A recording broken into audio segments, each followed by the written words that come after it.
સૌથી વધુ વાર નર્મદા સ્નાન કરવાનો અને સૌથી વધુ વાર નર્મદા પરિક્રમા કરવાનો વિક્રમ નર્મદા પુત્ર સાવરિયા મહારાજના નામે છે. તો સૌથી વધુ નર્મદા સ્નાન કરનાર નર્મદા પુત્ર સાવરિયા મહારાજ દરરોજના 29 વાર નર્મદા સ્નાન કરે છે. તો નર્મદા પુત્ર સાવરિયા મહારાજના જણાવ્યા અનુસાર નર્મદા સ્નાન કરવા પાછળની મારી ભાવના વિશ્વ કલ્યાણની ભાવના અને સરદાર સરોવરના વિઘ્નો દૂર કરવાની પણ છે. તે કડકડ વહેતા નર્મદા પાણીના બિંદુઓમાંના બિંદુ સ્વરૂપ બની જાય છે, એટલે એમાં સ્નાન કરવાથી શિવમ શિવમ બની જાય છે. નર્મદા સ્નાન કરનાર ત્યાગી બની જાય છે અને મોક્ષની પ્રાપ્તિ થાય છે. તો નર્મદા સ્નાનની સાથે સાથે અત્યાર સુધીમાં સૌથી વધુ 1000થી વધુ વખત પરિક્રમા કરનાર સાવરિયા મહારાજ ચપ્પલ વગર ખુલ્લા પગે પરિક્રમા કરે છે. તો માત્ર કેસરી પૂતળી પહેરીને ધૂમધકતા 44 ડિગ્રી વાળા શરીરે તાપમાં પરિક્રમા કરે તો પણ તેમને લૂ લાગતી નથી. તો બીજું સૌથી વધુ નર્મદા સ્નાન કરવાનો રેકોર્ડ પણ તેમના નામે છે.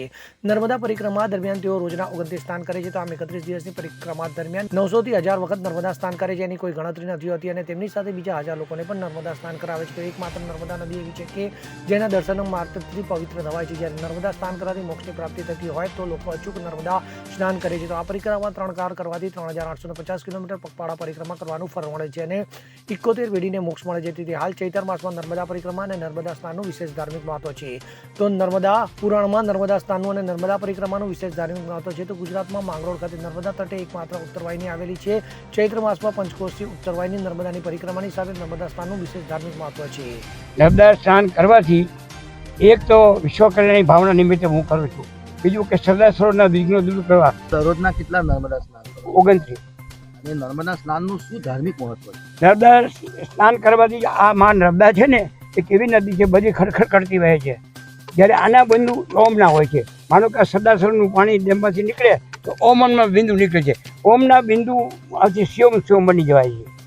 અને આના સ્નાનનું વર્ણન તો હું પણ ન કરી શકું, એનું વર્ણન માત્ર નર્મદાજી કરી શકે, કારણ કે આઈ એમ એ 2 ઓર્ડિનરી ફાર્મર સન. પણ એટલું તમને કહું છું કે આનું જે સ્નાન કરે છે ને એ મહાત્યાગી બની જાય છે.